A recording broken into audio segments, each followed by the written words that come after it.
Please, you have to believe me. How could you do this? I walked into our anniversary party with a scripted apology and a diamond watch, ready to beg for one last chance. I thought my husband's silence over the last week meant he was softening. But when the music stopped and the room went quiet, he placed a hand on my shoulder and said the 8 words that ended my life. Everyone, I'd like you to meet my ex-wife. I stood in front of the hallway mirror and adjusted the strap of my silk dress. It was our 7th anniversary, and I had spent 3 hours getting ready. My heart was thumping against my ribs, but I kept telling myself it was just excitement. Over the last week, Mark had been a ghost in our own home.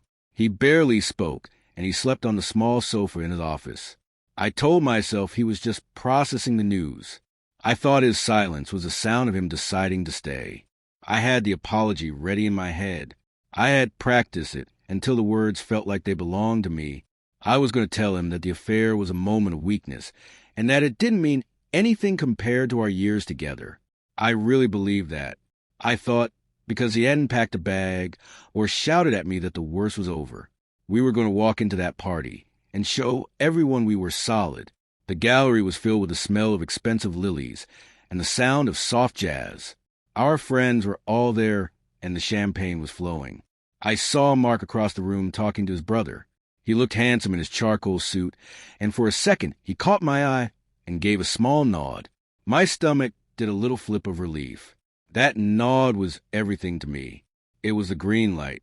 I walked over to him and slipped my hand into the crook of his arm. His skin felt like ice, but I didn't let go. I leaned in and whispered that I loved him. He didn't say it back, but he didn't pull away either. I was so sure that by the end of the night, we would be going home to start over. The music died down, and the room went quiet as Mark stepped toward the center of the gallery. He held a crystal glass in his hand, and the light caught the gold band on his finger. I stood right there beside him. I had my hand on his lower back, and I was smiling at our friends like everything was perfect. I felt a surge of pride. I thought he was about to tell everyone how we had survived the storm, and how our love was stronger than ever. Mark cleared his throat and looked around the room. He didn't look angry. He looked like a man who had finally finished a very long and difficult task. He thanked everyone for coming and talked for a minute about the years we had spent building our life together. My heart was full. I leaned my head slightly toward his shoulder and waited for the punchline. Then he turned his head and looked at me. It wasn't a look of love. It was the way a person looks at a stranger they just met on a crowded bus. He didn't even blink. He turned back to the crowd and raised his glass high. "I want to make a very special introduction tonight," he said. His voice was steady and loud enough to reach the back of the room. "Most of you know Sarah as my wife. But as of 4 o'clock this afternoon, that changed. I'd like you all to meet my new ex-wife." The silence that followed was louder than any scream. I felt the heat rush to my face and then a cold shiver that started in my toes and went all the way to my scalp. Nobody moved. Nobody breathed. Mark took a sip of his drink and walked away toward the door. He didn't look back once. I was left standing in the center of the circle alone, while the whispers started to grow like a fire in dry grass. I followed Mark into the small office at the back of the gallery. My legs felt like they were made of lead, and my breath was coming in short and jagged gasps. I started to cry and tell him he couldn't do this to me in front of everyone. I told him it was a mistake, and that we could still fix it if we just talked. Mark didn't even look up from the desk. He reached into a leather briefcase and pulled out a thick blue folder. He slid it across the mahogany surface toward me. I opened it and felt my stomach drop to the floor. It wasn't just a few divorce papers. It was a timeline of my life over the last 6 months. There were printed logs of every work. Text I thought I had deleted. There were photos of me entering a hotel at 3 in the afternoon and leaving at 6.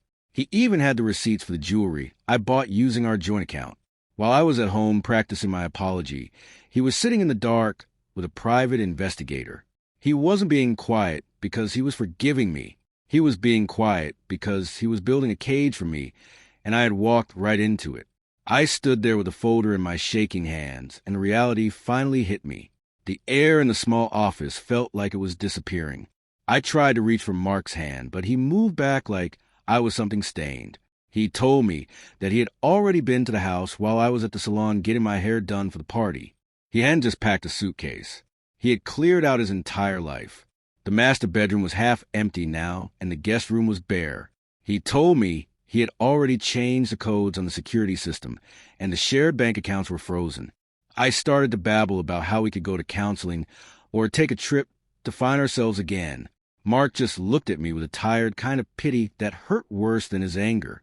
He said that while I was busy finding myself in another man's bed, he was busy finding his self-respect. The phone in my clutch started buzzing incessantly. It was my mother. Mark had called her an hour before the toast.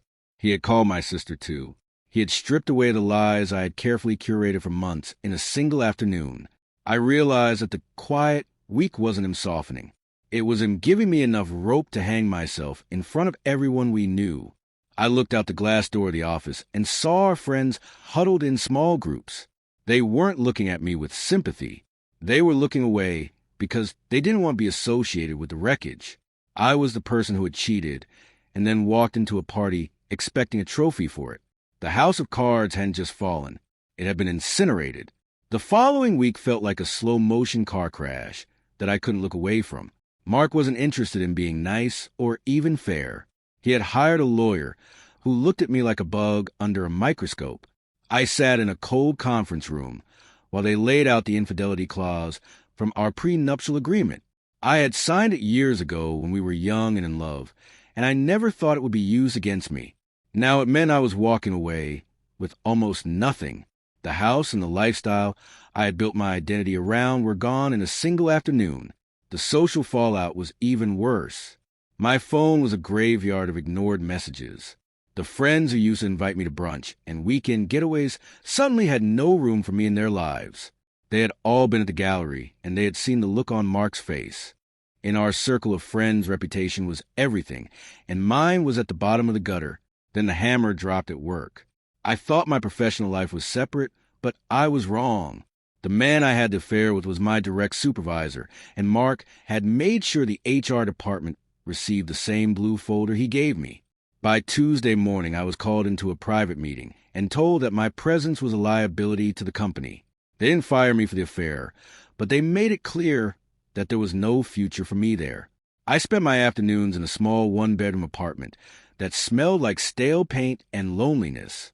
I would sit on the floor and scroll through the news and social media just to feel connected to the world. I had traded a life of security and respect for a few months' excitement that now felt like ash in my mouth. I had expected a second chance, but all I got was a front-row seat to my own destruction. It has been 6 months since that night at the gallery, and the silence of my new apartment is the loudest thing I have ever heard. I saw a photo of Mark yesterday on a mutual friend's feed. He was hiking in the mountains, and he looked lighter. He looked like a man who had finally put down a heavy weight. His smile didn't have that tight edge it used to have when we were together. I spent so long thinking that forgiveness was something I could earn if I just said the right words or wore the right dress. I thought I could manage his pain like a project at work. But the final lesson wasn't about the affair or the public embarrassment. It was about the fact that once you break the foundation of a person's trust, you don't get to decide when it's fixed. I am living in the wreckage of my own choices now. I realized too late that Mark didn't leave because he stopped loving me. He left because he started loving himself more than he loved the lie we were living.